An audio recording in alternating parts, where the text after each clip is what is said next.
Muri yeZimbabwe tiri kudzoka kwamuri nenyaya inosiririsa iri nyaya yemwanasikana akanga ane makore 24 ekuberekwa Charity Chidhau Karembera uyo akaurayiwa nemhondi iri murimandi iye zvinezvi inonzi Animal Zvitsva. Iyi inyaya yaakazotaura mushure me10 months mushure Charity adisappear kudaro akazozvitaura paakazosungwa gore rino musi wa3 January. Svondo rimwe chete iroro ndipo akazotaura kuti aiwa inini ndindakauraya Charity Karembera pamwe chete nemwana wake. Kutaura kwatiri kuita kuna nhasi kubva pakaitwa exhumation musi wa11 January nevemutemo hama dzake dziripo, maremains aCharity pamwe chete nemwana wake haasati avigwa. Panapa ndina baba vaPeter Chidhau Karembera kuti vatipe update yekuti zvakambomira sei pari zvinezvi. Baba, ndinokuchingamidzai pachirongwa, makadii?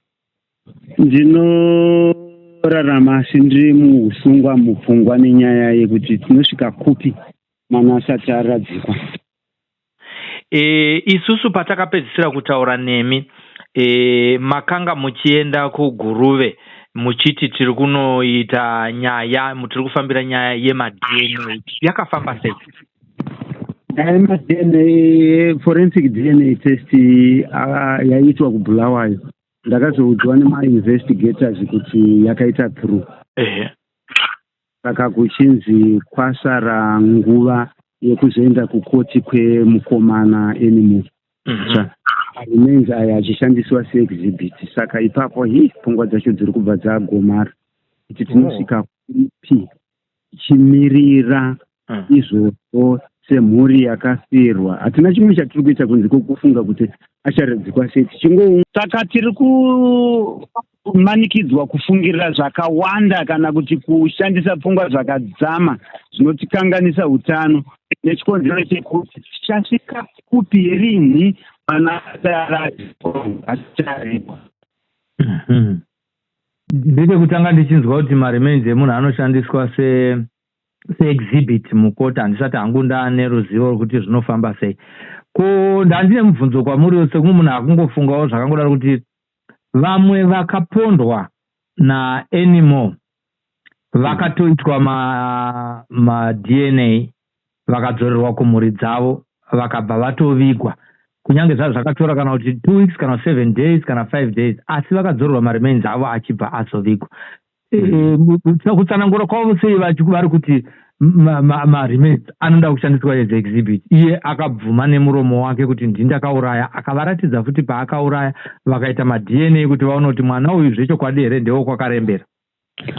Ipapo pari kutorwadza. Inini ndiri kubatikana zvakanyanya panyaya yekufirwa, kuti munhu afa nenzira iyoyi otorwa nguva yakareba, umbo hwaakafa nziye. Saka ndiri kubatikana zvakanyanya. As a family zviri kuramba kugamuchirika kuti zvingaitike here zvinhu zvakadaro. Nekuti ndiri kutarisawo futi kuti kune imwe mhondi inonzi muvhevhi yakauraya vanhu kuhwedza uku 3. Ane makore anokwana kuita anofunga 2 neanoraudzira asati atongwa, asi akauraya vanhu 3 chete. Ndiri kutarisa zvekare kumadziva kune murume akauraya mukadzi wake achimuponda nedemo. Pane gore nenguva nemwedzi inoraudzira havasati vatongwa vanhu ivava. Saka ndiri kutarisa kuti yenyu ina Animal ane vanhu vaakaponda vanosvika 25 pabusiness. Zvinova kuti mainvestigations anogona kunonoka kupera sezvakaita ana muvhevhi vatiri kutaura iwaya. Zviri kureva kuti dambudziko renyu harisi kuzopera iye zvinezvi. Izvozvizvi ndipo pariri kutoita wese. Dambudziko riri kutiremera kuti semhuri tiri kurarama takananga kupi mwana akapondwa. We have incurred a lot of cost nenyaya yaCharity. Hapana ari kutinyaradza. Panoitika rufu munoziva zvinodiwa, panoungana vanhu munoziva zvinodiwa, panofambirana hama nehama tichitsvaga mazano pano zvinodiwa. Saka zvete zviri kuenda pamusoro pemunhu kana kuti pevanhu vaviri tiri kuomerwa. Tiri kuda kuzorodza pfungwa techiti mwana wedu at long last adini aradzikwa zvine kachiremerera kechivanhu pamusoro pekupondwa kwake. Saka nguva yekuti tizorodze pfungwa ndiyo yatiri kushaya, considering kuti tiri kunzi maremains anoda kuzoshandiswa seumbowo mukoti. Pamazuva maita amaenda kuma-DNA makanga muchifambidzana zvekare nababa tadiwa nashe, ndo zvimwe chete here zviri kuitika kwavari? handisati ndavafonera zvangu nditaure navo, zvavo zvakamira sei? Zvakangomirira pakuti maremains atadiwa nashe naCharity nemwana wake akaendeswa kuforensic DNA test sebatch imwe chete kubva kugururu, ndokuzorwawo kamwe chete. Asi nazvino hatisati taitwa hand over maremains iwayo kuti tiradzike. Pakati ome ndingakudzorerei kumashure zvishomanana vakarembera kuti ko pakatorwa hama dzenyu kuti vaite ma-DNA, zvakapasa here kuti mwana uyu mwanasikana Charity Chidhau Karembera mwana wedzinza renyu? Izvozvo ndizvo zvandakataurirwa naofisa paguruve ndichibvunza kuti zvakamira sei. Vakanzi maremains akadzoka kubva kubulawayo, kureva kuti iconfirmation yekuti zvinhu ndizvozvo zvaakumirira kuitwa maexhibits mukoti. Munhu anochema pachiva ndakazosvika pamufungo unodzama. Ndakaudza vehukama kuti tisaudze mapurisa timboenda kunoita dare nevanhu vekwazvitsva panyaya yemusoro uya uri missing.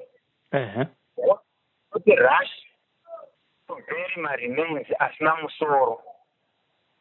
Saka mhuri ine mafeelings akasiyanawo.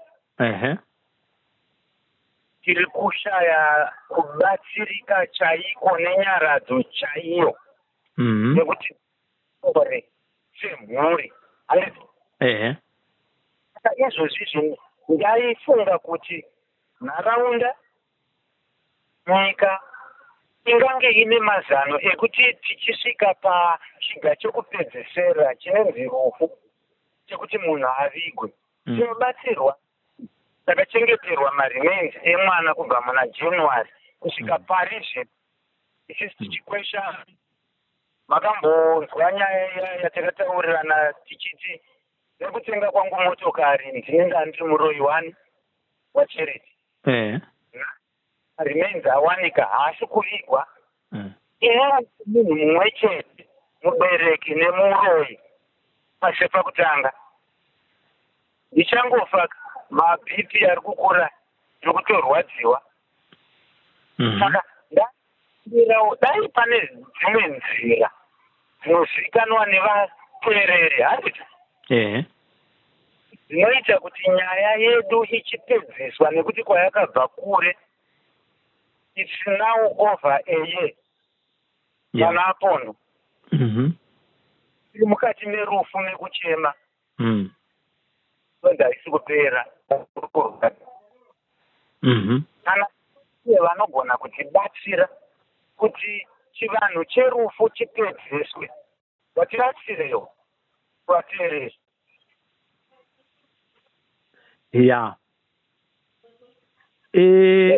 Imi manga mune tarisiro yekuenda kumhuri yekwazvitsva, zvinhu zvakaitika vasingazivewo.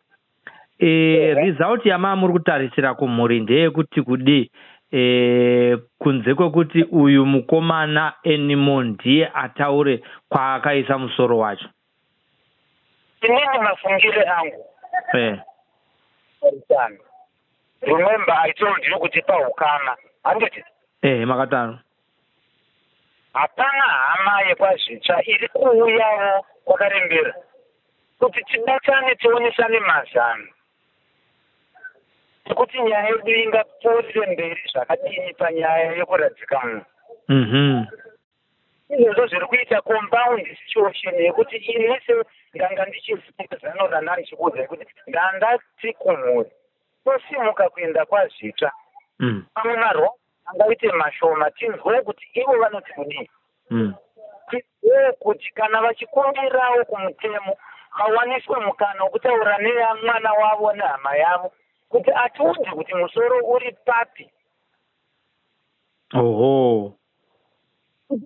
Kuna amai venyika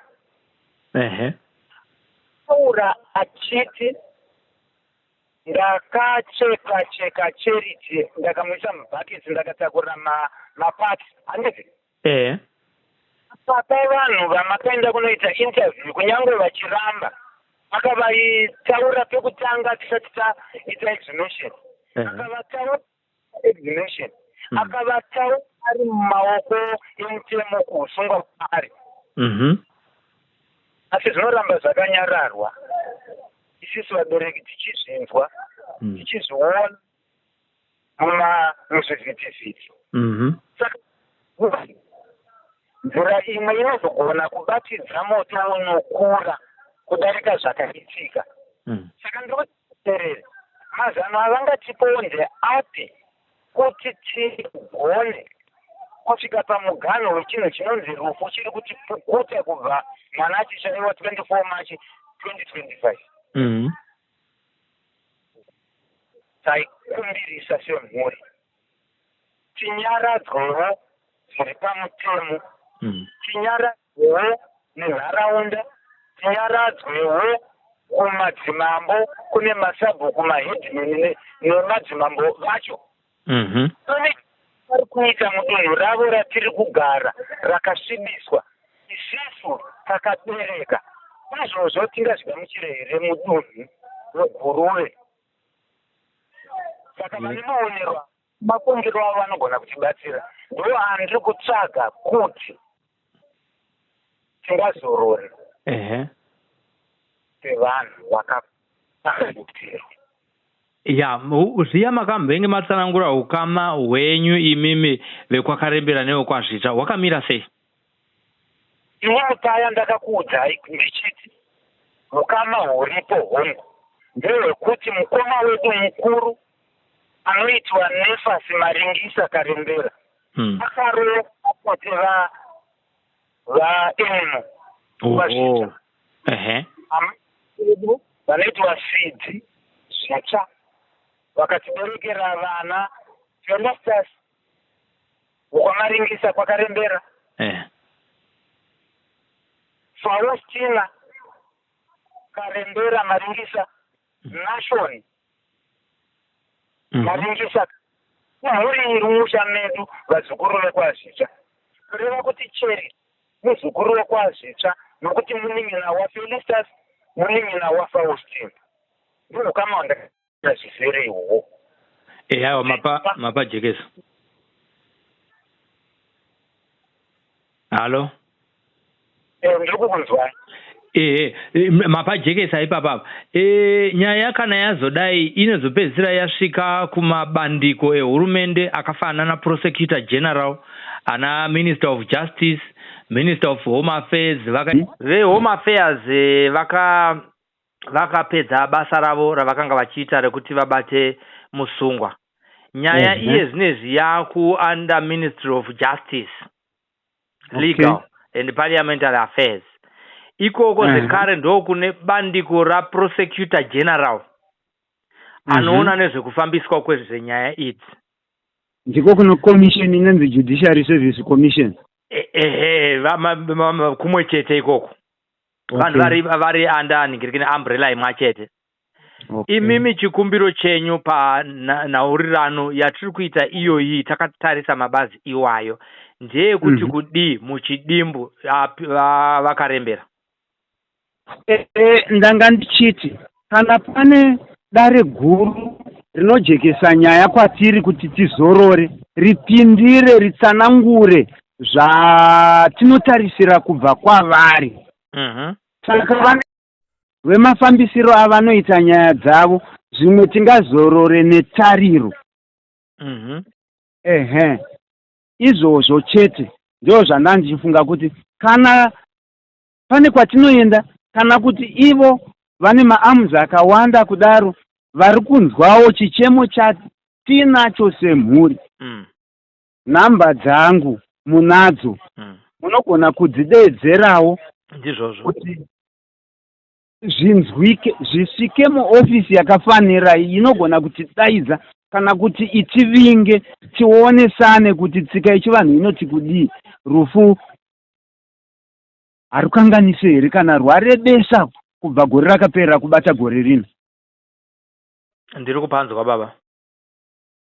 So taikumbira kunyaradzwa, taikumbira kuti pfungwa yakanga iri matiri ekufungirana ipfuure zvamuchose, tobatanidzwa nechokwadi chinenge chakuziviwa nenyika nai. Ndiri kukunzwai. All right. Saka taurai. Saka inini pamapandiko amataura iwayo, ndinokwanisa here kungosimukawo sedunga munhu kana kuti ndotora mhuri, mafamily members vanoita nhungamiri, kuenda kumaofisi iwayo? Handisati ndave neruzivo baba Karembera, asi iri nyaya yamataura kudai izvi ndichatsvagawo ruzivo rwekuti ndigozodzoka kwamuri ndichikudzai kuti aiwa, fonerai bandiko iri motaura nemunhu anenge achinzi, kuitira kuti mugone kunge muchipuhwa mhinduro dzezvinhu zvese zvamusina mhinduro, pamibvunzo yese yamusina mhinduro, takanangana nezvekuchengetwa kwemwanasikana wenyu. Ndiri kukunzwai asi network yacho iri kubhureka. Aiwa, ndinodaira kuti tataura zvizhinji tinokwanisa kuzodzoka kwamuri tave kutaurazve taona kuti ndiani wamungaenda kunoona. Alright, maita basa. Ndokunge masaisai adzikama. Zvakanaka yaiwa, ndinoramba ndichikutsvagai, ndinotendawo nekunditsvaga kuti tigone kufambidzana padambudziko ramakamira naro mumusha menyu vekwakarembera. Ndatenda vatapfumani. Tinotenda baba wangu. Mwari ngaaramba achikusimbisai namweya mutsvene, arambe akafuka mhuri yenyu, runyararo nekupukutwa misodzi pamatama. Ndinotenda, ndinogamuchira mashoko iwayo, Ndatenda baba. Right. Muri yeZimbabwe ndavapita Chidhau Karembera, vanova baba waCharity Karembera, uyo akapondwa nemhondi inonziyo anymore, ari muusungwa akamirira kutongwa, uyowo zvekare ane mabody parts anonzi akabviswa mushure mekunge amucheka-cheka achimudambura-dambura asati amupfekera muguru raakamuviga rakazoexhuma maremains aya musi wa11 January. Mhuri ichiri pakati perufu, zvairi kukumbira kuti vemutemo havana zvavangaitawo here kuti tikurumidze kupuhwa maremains iwaya. Vari kutaura kuti nyaya imwe cheteyo ndo zvimwe chete zvokuna tadiwa nashe pamwe chete nemwana. Looking to open an FNB bank account? VF Accountant makes the process seamless and professional. All you need is your certified ID or passport copy, a physical address, an email, and your phone number. As a passport holder, you can open two types of accounts, an FNB business account or a personal non-resident account. With a business account, receive your salary and customer payments, shop globally, use PayPal, and send money via e-wallet easily. Our package includes a registered company, business bank account, CIPC profile, and all necessary company documents. The non-resident account is perfect for managing international payments and airtime, whether you are in South Africa or abroad. Get started today for only R1,500. Contact VF Accountant at +27686822173 to open your account now.